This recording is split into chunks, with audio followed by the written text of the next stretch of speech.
You've been knocked down before. You've failed, lost people, lost chances. But guess what? Every time you hit the ground, you learned how to stand taller. You learned what pain can't teach: strength. Life isn't a straight climb to success.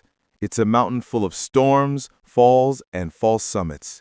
But the ones who make it, they don't stop when it hurts. They stop only when they win. You can start again. You can rise again, because your story isn't over yet. Think about every great person you admire. They were just like you, uncertain, tired, scared. But they decided to try one more time, one more day, one more push. And that one more changed everything. Maybe today could be your one more. When your mind says give up, remind yourself why you started. Pain is temporary. Regret lasts forever. Every scar you carry is proof you survived. Now use it as your armor.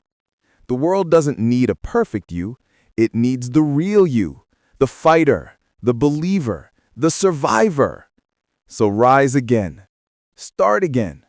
Because your best chapter hasn't even been written yet.